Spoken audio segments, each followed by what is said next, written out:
Hello, it's Belinda. Welcome to my channel if you are new here. If you are an existing subscriber, thank you so much for your support as I build and grow my YouTube channel. If you are watching this live, I'd also like to say Happy New Year. I am excited to be joining in with a group of YouTube scrapbookers for the Set, Plan and Crush Scrappy Goals 2020 edition. I am stepping a little bit outside of my comfort zone by putting my face in front of the camera instead of my hands. So I would like to ask for you to please indulge me any awkwardness that I am sure will come up during this video. I will be bending the rules a little bit. Some of the questions are quite narrow and asking for one thing, and I just can't choose one thing to answer some of the questions. So I will be bending the rules a little bit. I'll also have some links in the description box below to all of the other ladies who are participating in this, as well as the questions for anyone who would like to participate and get started in setting their scrappy goals for 2020 themselves. So I have my coffee, I have my notes, and I am ready to go. So let's get stuck in.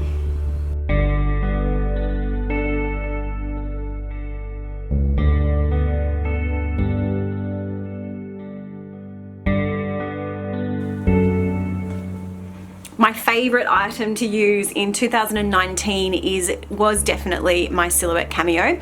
This is my brand new Cameo 4, which my amazing husband purchased for me as an early Christmas present when it was released here in Australia in October or November. Prior to that, I did have an original Cameo which I'd had since about 2013. I hadn't really used it a whole lot until the start of 2019 when I began using cut files on layouts. I also made and designed all the signage for my wedding in May using my original Silhouette Cameo, and I will put some photos up on screen now of those signs for you to have a look at.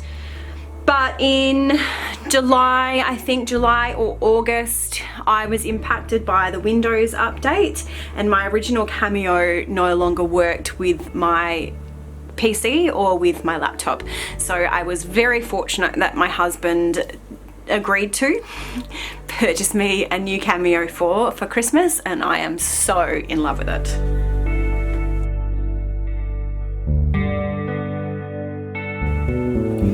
The new item that came to mind that I purchased in 2019 is my sewing machine. So it is nothing fancy. It was a $99 sewing machine that I bought at Spotlight, but I had been using a very old hand-me-down sewing machine which was heavy, it was metal, and it was really clunky and difficult to use. And one day it literally blew up. I was using some metallic thread on a layout which I have a process video for, and it literally blew up. The foot pedal started smoking, the machine started sewing on its own, and that was it. It was over. So I splurged on this new Singer sewing machine, and honestly I can't believe how much of a difference it has made. This makes it so easy to sew, not just on layouts, but I've actually done some sewing projects with it as well, which my mum is very proud of me for. But this is definitely a really good new purchase for 2019. It's now living right next to my workspace. I've moved it because I love using it so much. So pretty much every project that I work on now has some kind of machine stitching on it because of this little baby.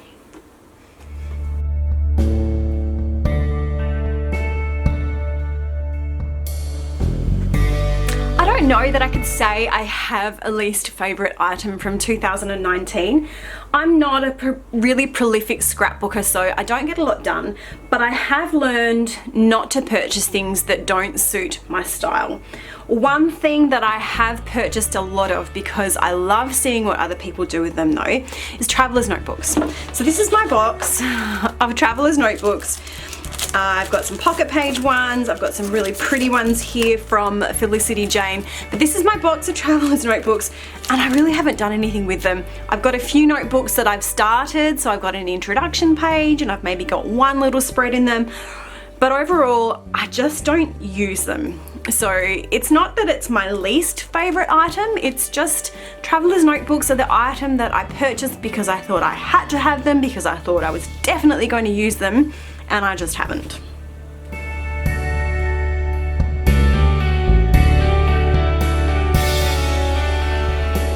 I couldn't possibly choose just one single favorite layout from 2019, so I have a small collection here of my favorites that I will just flip through.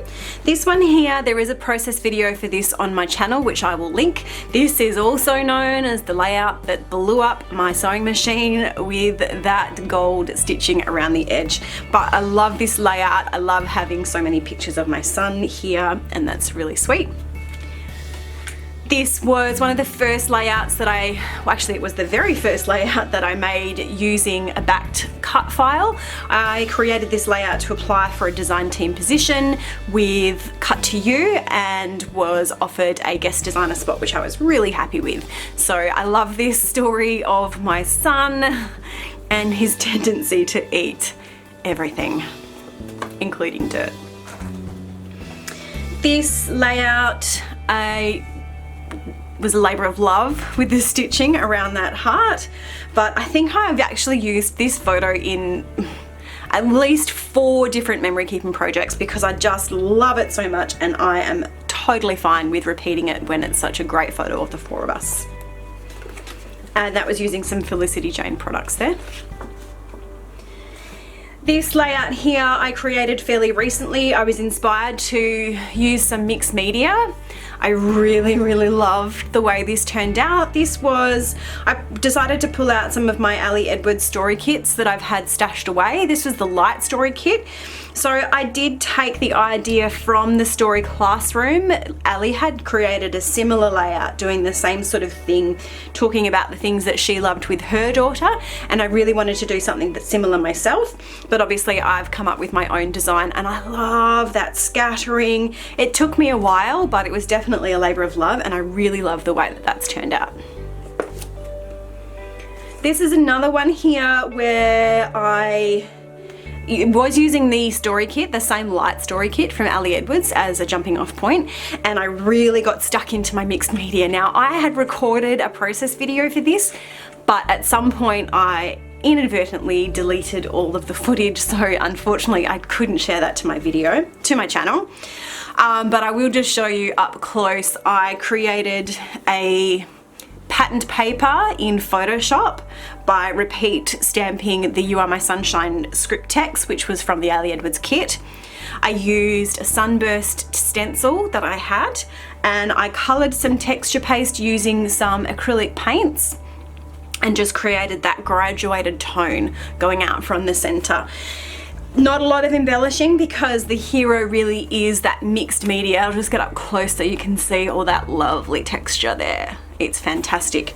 And some nice glittery backing paper. I love this layout. It's so fun, and it is definitely one of my favorites from 2019. And last but not least is this one that I created. This was the first cut file that I cut out using my new Cameo 4, and I grabbed some papers from the Cocoa Vanilla, can't remember what the collection is, it's the most recent collection I think, to back the flowers on that cut file. It's really, there's not a lot of journaling. It was just a really cute photo of my kids when my son was still quite young and a baby, and his big sister was helping to feed him a bottle. This is a little bit outside the norm for my style of scrapbooking, but I did want to try something different, and I'm really happy with the way that it turned out, and it's definitely another favorite for 2019.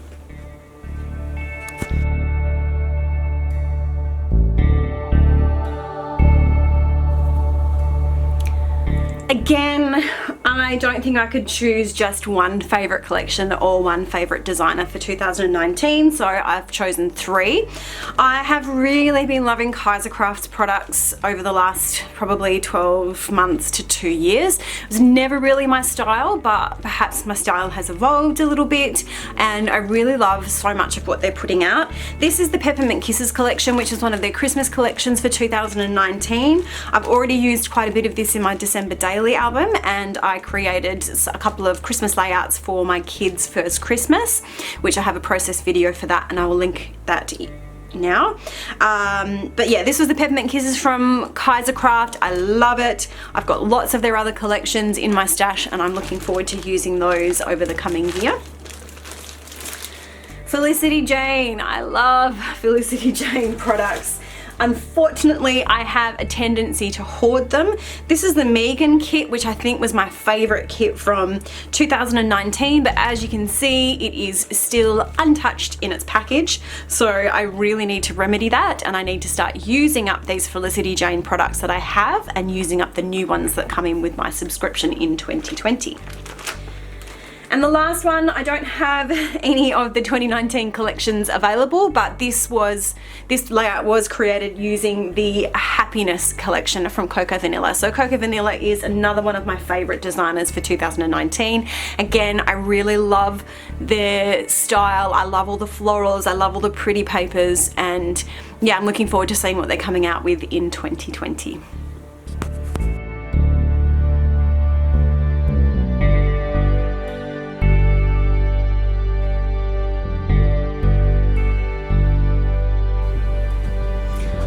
Looking forward to 2020. So I would like to be more productive in 2020. I would like to get more done. I would like to get more completed. I would like to finish off some of the projects that I've already started. So my biggest goal at the moment is to work on my project life. I've not been super great at keeping it up to date, but I do love the project, and I don't want to give it up because I love being able to document just those little stories that happen from week to week and from day to day. So one of my goals for 2020 is to complete my 2019 album at the same time as I'm doing my 2020 album. So in 2019, I decided to go monthly, but I really didn't get a lot done. In 2020, I'm also going to be doing a monthly spreads on for Project Life. So my intention is to do them concurrently. So when I do January 2020, I'll also do January 2019. If I have time, I'd also like to go back and complete my 2016 and 2018 albums.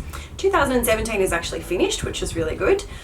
But I'm not going to put too much pressure on myself to get those ones done. I don't want to overload myself. I don't want to set too many goals that I can't really achieve. I'd also like to use up some of my supplies. I probably don't have a massive stash in the grand scheme of things, but for me it's a little bit too much. I've got too many things that I've had in my stash for too long. I am going to keep one subscription going, I think, and that will be my Felicity Jane subscription. But aside from that, I'm going to be really intentional about what I'm choosing to purchase outside of basic supplies, because I would really like to use up some of my supplies that I have here. I also know that I need to really make and take time for myself to create. I have a busy life. That's not going to change, but I need to prioritize my scrapbooking. And if I don't do that, I'm not going to achieve what I want to achieve. And it's also a really nice bit of downtime for me. So that's something else that I need to do. I think the most important thing for me though is to simplify. So I'm not a fast scrapbooker, and that is because I tend to overthink all of the decisions that I'm making when it comes to creating a layout or creating a spread. So I really want to try and stop that and just stick things down and just go with it. Not everything has to be perfect, and I need to try and let go of that desire for perfection, which is just a part of my personality. But not everything has to be perfect, not everything has to be complex. So I really want to try and simplify my memory keeping, simplify my scrapbooking, and just make decisions and move on.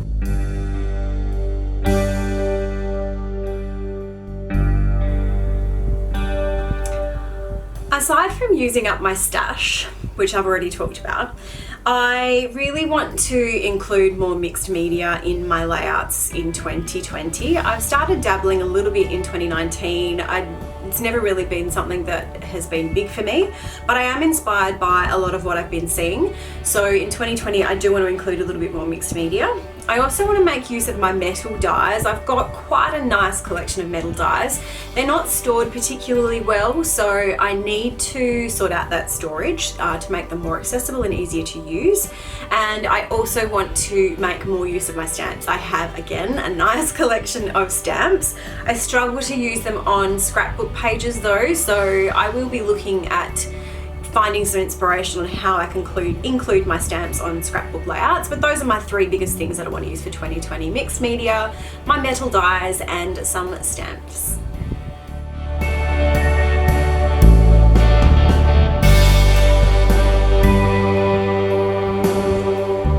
Although I'm not a new scrapbooker in terms of longevity, the amount of time I've been scrapbooking, in some ways I do still consider myself a new scrapbooker because I'm not particularly prolific. I haven't made a lot of layouts, so I probably haven't really found my style yet. I'm getting there. But one of the things that I would like to try in 2020 is choosing a new technique to try every month. So I'll go to places like YouTube and Instagram, perhaps even Pinterest, and just see what kind of things people are doing, what techniques they're using, and then I'm going to choose one every month and I'm going to try that out and just see how it works for me, whether I like it, whether it's something that I could see myself continuing, and just really try and refine my style. I would also like to use my collections or my kits as they come in. So I love Felicity Jane products, and I will be continuing my Felicity Jane subscription in 2020. But I have a tendency to hoard them because I don't have a lot of time, or I haven't made a lot of time for myself to scrapbook. I don't get to use them when they come in. I really want to change that in 2020, and I want to make sure that when that kit comes in, it is all used up before the next month kit arrives. And I also want to make things a little bit easier for myself when I am scrapbooking. It ties into that simplifying, which I talked about already, and I will do that by using sketches and by scrap lifting. So I might scrap lift myself, or I might scrap lift. I have a little collection saved on Instagram of scrapbooks or pages that I find inspiring.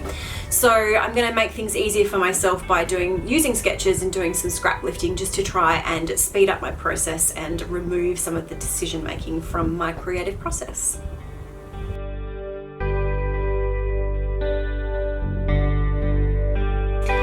As I've said, I'm not what I would call, or what I think you would call, a prolific scrapbooker. I think for the entirety of 2019, I may have made maybe 30 layouts, maybe. But I would like to make more time for myself. So I don't want to set goals that are unachievable in terms of how many layouts I'd like to make. I think if I average about 6 per month, that will be good for me. That's on top of my project life and some other mini projects that I'll have going on. But I think 6 per month will be good. I do have a lot of travel coming up this year. Yay, so exciting. So that will take some time out of my schedule. Also, I have to accept that with my lifestyle the way it is now, I just don't have time to be spending hours and hours and days in my room creating stuff. I do have 2 very young children who are not yet in full-time school. My husband works away for 2 weeks at a time, and I'm studying as well. So I don't have a lot of time available to me. I just have to make the best of what I can. So there will be times where I can get more done and times where I can get less done, but I think if I aim for an average of 6 layouts per month, I'll be happy.